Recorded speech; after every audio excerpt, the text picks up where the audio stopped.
بسم اللہ الرحمن الرحیم۔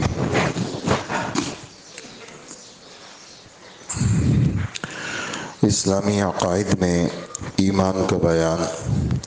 ایمان کسی کی بات کو کسی کے اعتماد پر یقینی طور سے مان لینے کو کہتے ہیں، اور شریعت میں اللہ کے رسول کی خبر کو صرف اللہ کے رسول کے اعتماد پر مشاہدہ کیے بغیر یقینی طور سے مان لینے کو کہتے ہیں۔ ایمان کی تفصیل یہ ہے کہ اللہ کی ذات و صفات پر ایمان لانا، اللہ کے فرشتوں پر ایمان لانا، اللہ کی کتابوں پر ایمان لانا، اللہ کے رسولوں پر ایمان لانا، آخرت کے دن پر ایمان لانا، اور اس بات پر ایمان لانا کہ اچھی بری تقدیر اللہ کی طرف سے ہے، اور موت کے بعد دوبارہ زندہ کر کے اٹھائے جانے پر ایمان لانا۔ اب اس کی تفصیلات آپ حضرات سنیں گے، اور یہی ہمارا عمومی طور پر فجر رمضان کا موضوع ہے۔ اللہ جل جلالہ کی ذات و صفات کے متعلق ہمیں کیا عقیدہ رکھنا چاہیے، اس کی کیا تفصیلات ہیں۔ تو اس میں پہلی بات کہ اللہ جل جلالہ ایک ہے۔ اللہ جل جلالہ ایک ہے، اللہ کے ساتھ کوئی شریک نہیں ہے۔ یہ ایک ہونا ہمارے رب نے بہت زیادہ بیان کیا ہے، ایک ہونا۔ کافروں نے ہمارے نبی صلی اللہ علیہ وسلم سے پوچھا کہ ہمارے انسانوں کے نسب نامے ہیں، جانوروں کے بھی نسب نامے ہیں، اور گھوڑوں کے بھی نسب نامے ہیں۔ جس اللہ کی طرف آپ بلاتے ہیں اس اللہ کا نسب نامہ کیا ہے؟ نعوذ باللہ، یعنی اس اللہ کا نعوذ باللہ باپ کون ہے، ان کا باپ کون ہے۔ تو اس پر اللہ جل جلالہ نے یہ والی آیت نازل فرمائی جو ہم آپ پڑھتے ہیں اور یاد بھی ہے سب کو، قل هو اللہ احد۔ آپ کہہ دیجئے کہ اللہ ایک ہے، اللہ ایک ہے۔ پھر آگے ہمارا عقیدہ ہے کہ اللہ بے نیاز ہے، یعنی اللہ کسی کا محتاج نہیں ہے، صمد جس کو کہتے ہیں۔ اور صمد کی تعریف یہ ہے کہ جتنی مخلوقات ہیں وہ سب اپنی چھوٹی بڑی تمام ضرورتوں کے اندر اللہ کی محتاج ہے، اور اللہ جل جلالہ اپنے کسی ضرورت کے پورا کرنے کے اندر کسی کے بھی محتاج نہیں ہے۔ تو اللہ ایک ہے۔ یہ ایک تو یہ آیت آپ نے سنی۔ ایک دوسرے پارے کے اندر وَإِلَٰهُكُمْ إِلَٰهٌ وَاحِدٌ، تمہارا معبود صرف ایک ہے۔ وَمَا مِنْ إِلَٰهٍ إِلَّا إِلَٰهٌ وَاحِدٌ، کوئی بھی معبود نہیں ہے، صرف ایک ہی معبود ہے۔ یہ بھی قرآن پاک کی آیت ہے۔ وَمَا مِنْ إِلَٰهٍ إِلَّا اللَّهُ، کوئی بھی معبود نہیں ہے، صرف اللہ معبود ہے۔ یہ مضمون پورے قرآن پاک کے اندر فاتحہ سے لے کر اخیر تک اللہ کا ایک ہونا، اللہ لا الہ الا هو الحی القیوم، اب یہ صفات آ جاتی ہیں، لیکن اللہ جل جلالہ کا صرف ایک ہونا۔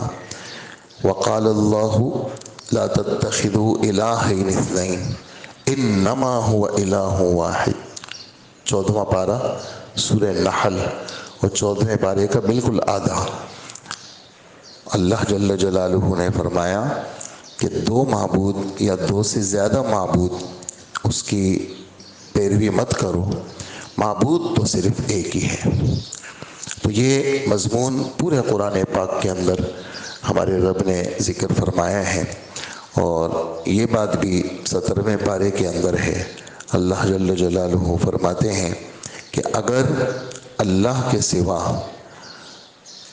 سوا ایک اور معبود ہوتا تو آسمان اور زمین کے اندر جو تمہیں ٹھہراؤ نظر آتا ہے یہ ٹھہراؤ نہیں ہوتا، آسمان اور زمین کے اندر بگاڑ آ جاتا۔ تو یہ جو آسمانی اور زمینی اور سورج کا جو نظام صحیح چل رہا ہے، یہ اس کا صحیح چلنا اس بات کی علامت ہے کہ اللہ ایک ہے، اللہ کے ساتھ کوئی شریک نہیں ہے۔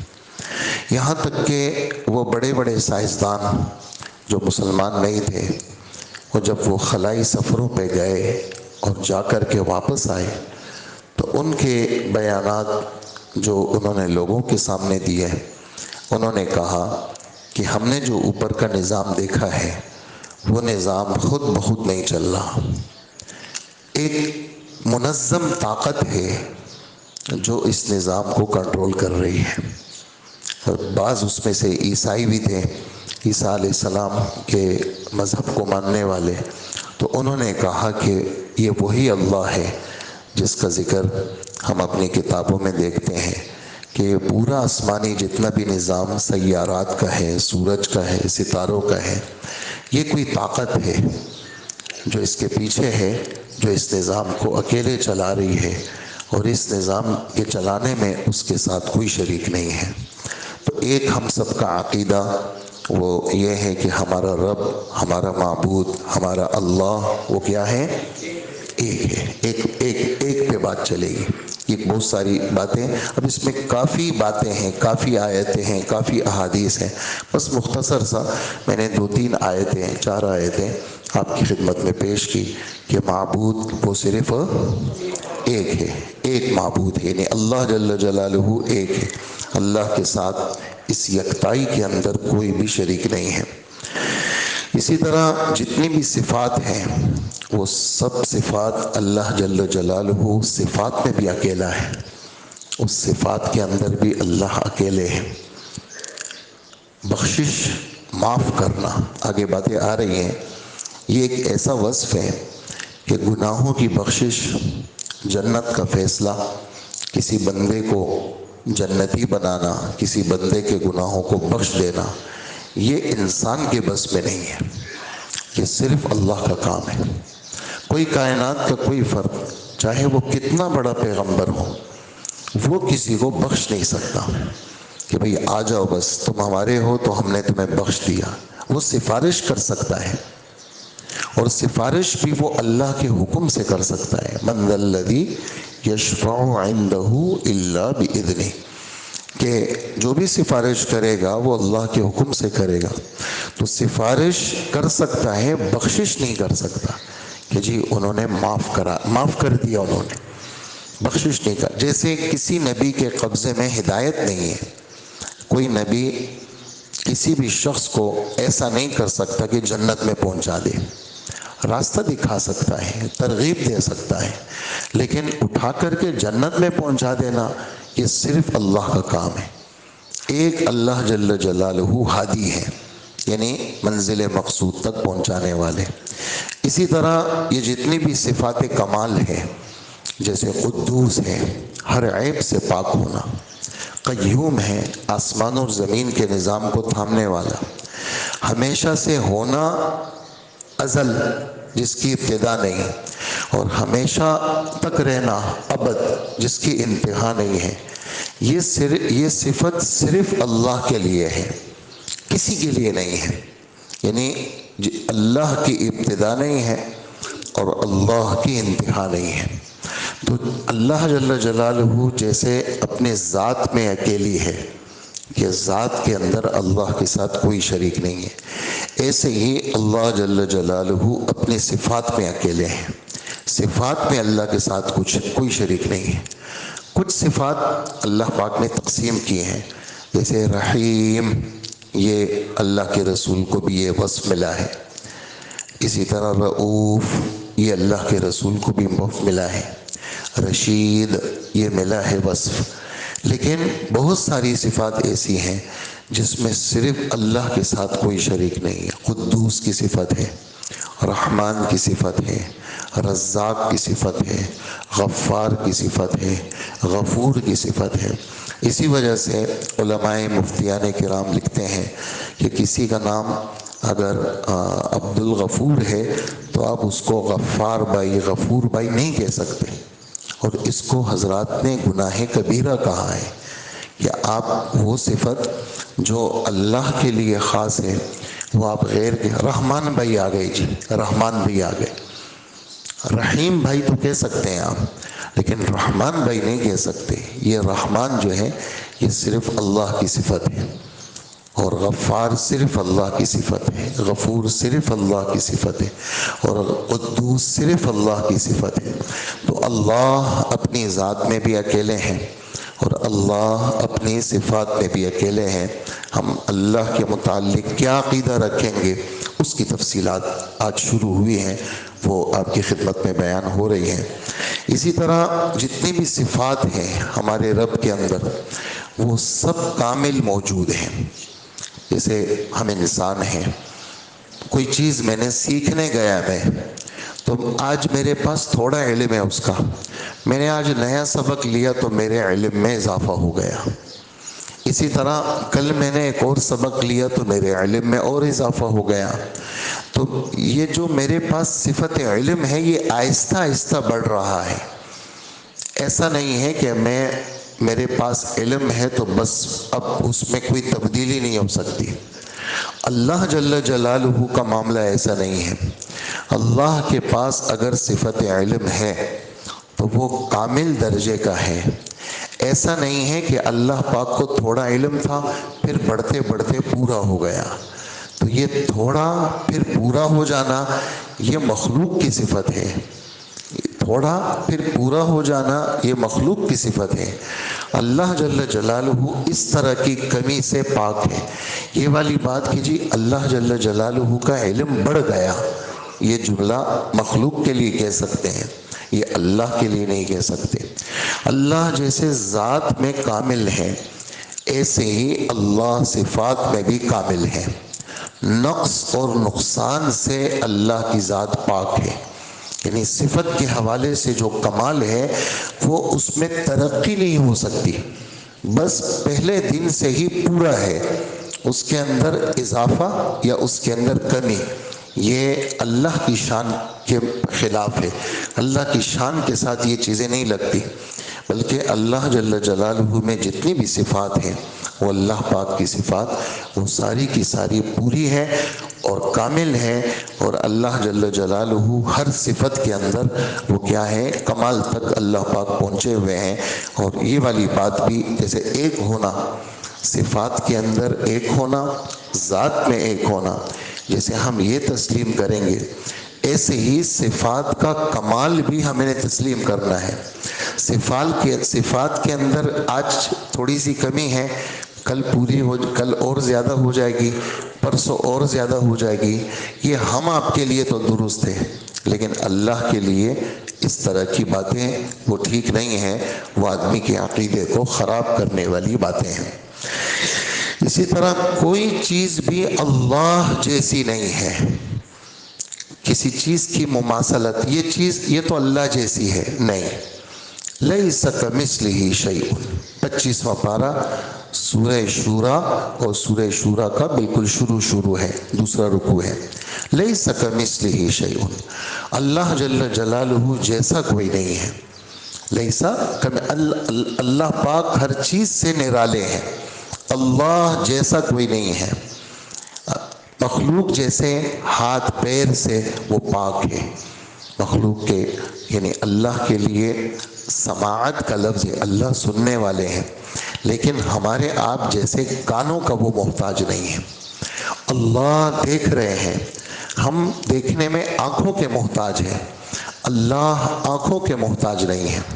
ہم بولتے ہیں، ہم زبان کے محتاج ہیں.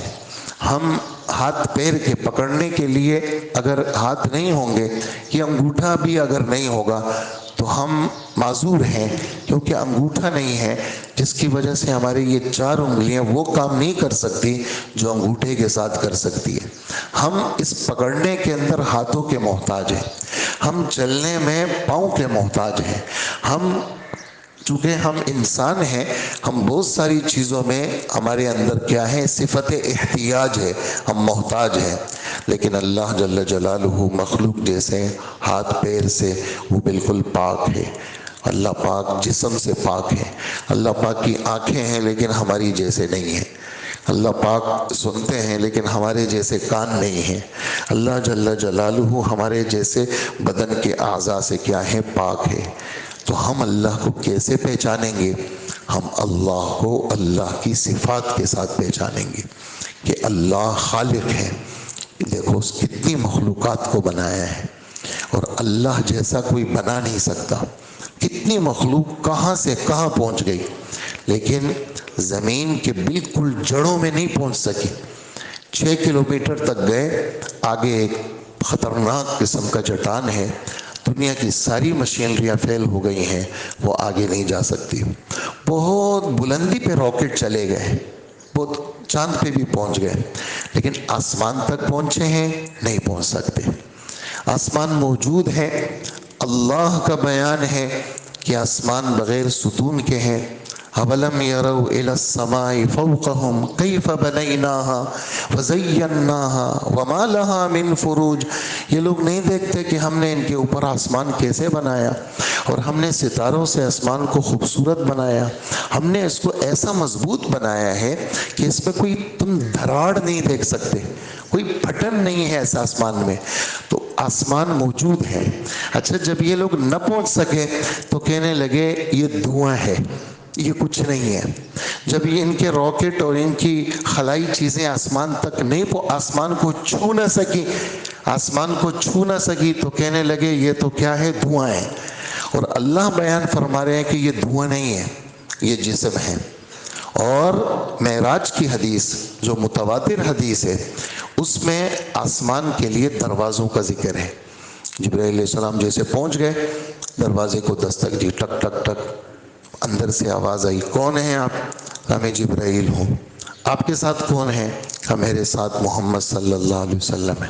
کہا جی آپ کے ساتھ جو محمد صلی اللہ علیہ وسلم ہے، اوپر سے ان کو اجازت ہے آنے کی؟ کہا جی ہاں اجازت ہے.